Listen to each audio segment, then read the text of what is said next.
أعوذ بالله من الشيطان الرجيم بسم الله الرحمن الرحيم نحمده ونصلي على رسوله الكريم أما بعد رب زدني علما. دیکھیں، ہم زکوٰۃ کے مسائل کو ڈسکس کر رہے ہیں بہت ڈیٹیل میں، اور ہم ہر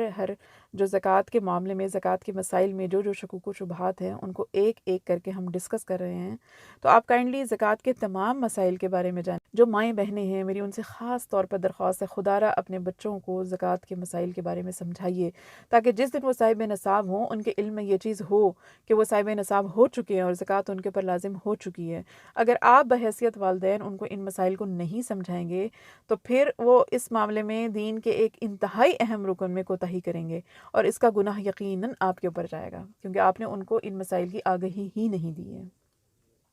آج ہمارے پاس آج کا کویشچن یہ ہے کہ اگر آپ صاحب نصاب جس دن ہوئے، آپ کو وہ ڈیٹ ہی یاد نہیں ہے کہ آپ کس دن صاحب نصاب ہوئے تھے. فار ایگزامپل آپ نے آج مسائل کو سیکھا ہے، لیکن اس سے پہلے اب جو آپ سے کوتاہی ہو چکی، جو غلطیاں ہو چکی، اب کس طریقے سے آپ اپنی ڈیٹ فائنڈ آؤٹ کر سکتے ہیں کہ کس دن آپ زندگی میں پہلی بار صاحب نصاب ہوئے تھے. تو اس صورت میں اگر دیکھا جائے تو ہم اپنے اگر معاشرے میں دیکھیں تو 3 طرح کی صورتحال ایسی ہوتی ہے جس میں کوئی مرد یا عورت دیکھ سکتے ہیں کہ کس دن وہ مطلب اندازہ لگا سکتے ہیں کہ وہ اس دن صاحب نصاب ہوئے ہوں گے. زیادہ تر گمان یہی ہوتا ہے. فار ایگزامپل جب آپ کی پہلی مرتبہ جاب ہو، آپ کی جب جاب ہوتی ہے اور آپ کی سیلری آنا شروع ہوتی ہے، تو آپ دیکھ سکتے ہیں کہ اگر جو آپ کی سیلری تھی، جو آپ کو پہلی سیلری ملی، تو کیا وہ اتنی تھی کہ جس سے اس ٹائم پہ 52.5 تولے چاندی خریدی جا سکتی تھی. تو اگر ایسا ہے تو اس دن جس دن آپ کو پہلی سیلری ملی تھی، اس دن آپ صاحب نصاب ہو گئے تھے. تو وہ اس دن اس اسلامک ڈیٹ کیا تھی، یہ آپ یقیناً آج کے کیلنڈر سے پیچھے کی ڈیٹ کو کوئی فائنڈ آؤٹ کرنا کوئی اتنا مشکل کام نہیں ہے. آپ حتی الامکان کوشش کریں کہ آپ کو وہ دن یاد آئے کہ جس دن آپ صاحب نصاب ہوئے تھے، تاکہ آپ اسی حساب سے اپنے اس ڈیٹ کو آپ اپنے ذہن میں رکھیں اور اسی ڈیٹ کے مطابق ہی آپ زکوٰۃ کیلکولیٹ کر کے اپنی زکوٰۃ ادا کریں. اب فار ایگزامپل جو لڑکیاں ہیں جو ہمارے معاشرے میں زیادہ تر جب ان کی شادیاں ہوتی ہیں تو اس ٹائم ان کو میکے کی طرف سے یا سسرال کی طرف سے جو گولڈ ملتا ہے یا کوئی چاندی ملتی ہے یا کیش ملتا ہے، تو شادی کی ڈیٹ تو یقیناً ہر ایک کو یاد رہتی ہے. تو وہ دیکھیں کہ کیا ان کو ان کی شادی پہ اتنا گولڈ یا اتنی چاندی یا اتنا کیش یا گولڈ اور چاندی یا گولڈ اور کیش اتنا ملا تھا کہ ان دونوں کو ملانے سے جو آپ کی اگر فار ایگزامپل صرف اور صرف سونا ملا تھا مثال کے طور پہ، تو کیا وہ سونا 7.5 تولے سے زیادہ تھا؟ اگر تو وہ 7.5 تولے سے زیادہ سونا تھا میکے اور سسرال دونوں کا ملا کے، تو یقیناً آپ اس دن صاحب نصاب ہو گئیں. اگر وہ سونا 7.5 تولے سے کم تھا، فار ایگزامپل 5 تولے تھا یا 3 تولے تھا یا 2 تولے تھا، تو وہ دیکھیں کہ کیا ان کو سونے کے ساتھ کوئی چاندی ملی تھی، چاہے وہ چند گرام ہی کیوں نہ ہو. کیونکہ جب 2 اجناس اکٹھی ہو جائیں،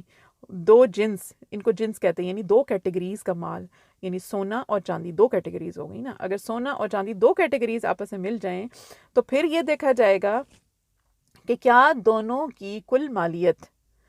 اتنی بنتی ہے جس سے 52.5 تولے چاندی خریدی جا سکے. کیونکہ 52.5 تولے چاندی مجھے نہیں معلوم کہ آج کا مارکیٹ ریٹ اس کا کیا ہے، فار ایگزامپل 50-60 ہزار ہے. تو آج تو اگر دیکھا جائے تو اگر کسی کے پاس 1 تولہ گولڈ بھی موجود ہے یا آدھا تولہ گولڈ موجود ہے اور تھوڑا سا کیش موجود ہے تو وہ بھی صاحب نصاب ہو گیا. تو وہ میری بہنیں اب وہاں سے اپنی شادی کی ڈیٹ سے اندازہ لگائیں کہ کیا ان کو سونا اتنا ملا تھا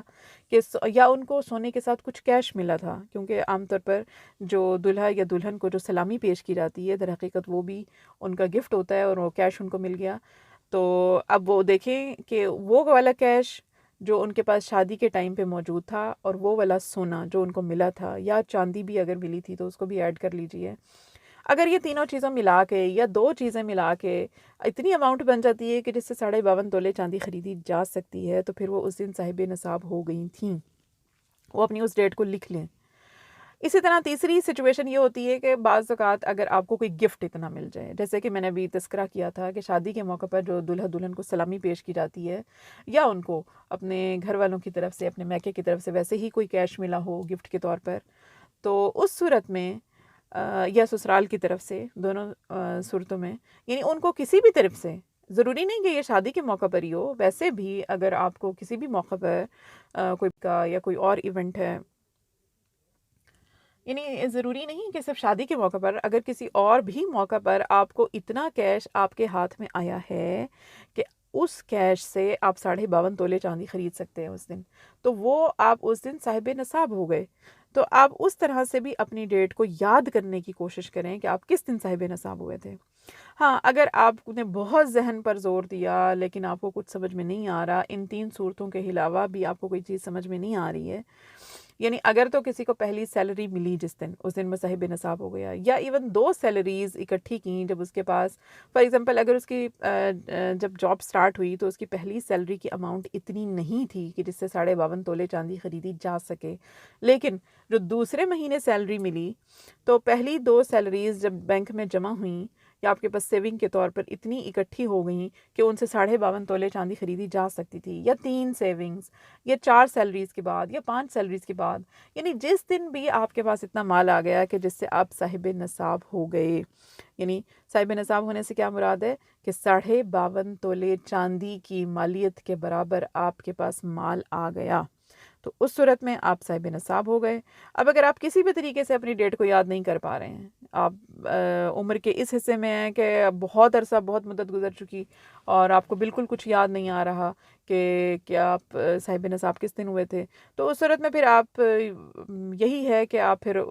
رمضان کی کوئی ڈیٹ فکس کر لیں، اور رمضان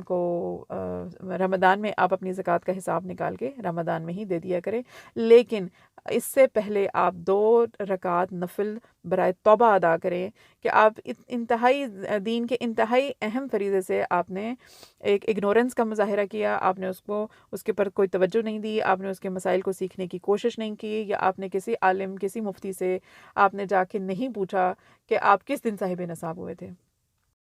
رمضان کا مہینہ چل رہا ہے، اللہ تعالیٰ اس مہینے میں خاص طور پر مسلمان جو روزے دار ہوتا ہے، روزے کے ٹائم بھی اس کی دعا کو خاص طور پر قبول کرتے ہیں، تو اس مہینے میں جب آپ 2 رکعت نماز نفل ادا کر کے تو آپ اللہ تعالیٰ سے توبہ کریں گے اس چیز پر، تو انشاءاللہ تعالیٰ اللہ تعالیٰ امید ہے کہ اللہ تعالیٰ آپ کی اس کوتاہی کو معاف فرمائیں گے۔ لیکن آپ یہ ذہن میں رکھیں کہ وہ تمام سال جن میں آپ کے پر زکوٰۃ لازم تھی لیکن آپ کو علم نہیں تھا اس چیز کا، آپ نے زکوٰۃ ادا نہیں کی، اور آج کیونکہ آپ کو زکوٰۃ کے مسائل کا علم ہو رہا ہے تو آج آپ کو آپ کے علم میں آیا کہ اوہو آپ تو صاحب نصاب تھے لیکن آپ نے زکوٰۃ ادا نہیں کی، تو صرف توبہ یا استغفار سے آپ کی زکوٰۃ معاف نہیں ہو جائے گی۔ توبہ اور استغفار کرنے کے بعد، نفل برائے توبہ پڑھنے کے بعد آپ اپنی ان تمام سالوں کی زکوٰۃ کو ادا کریں گے، کیونکہ جب تک وہ زکوٰۃ ادا نہیں ہوگی تو آپ کو معافی اس چیز کی نہیں ہے۔ زکوٰۃ کبھی بھی معاف نہیں ہوتی، کبھی بھی سخت نہیں ہوتی، صرف اس وجہ سے کہ کیونکہ آپ کو اس کا علم نہیں تھا۔ آپ کا علم نہ ہونا، زکوٰۃ کے مسائل کا علم نہ ہونا، اور یہ علم نہ ہونا کہ آپ صاحب نصاب ہیں، وہ زکوٰۃ کو ساقط نہیں کر دیتا۔ تو براہ کرم اس بات کو بغور سمجھیں، اور وہ تمام سال جن میں آپ کے پاس زکوٰۃ لازم تھی، ان تمام سالوں کی زکوٰۃ آپ کو بالکل کیلکولیٹ کر کے ان کو ادا کرنا پڑے گا۔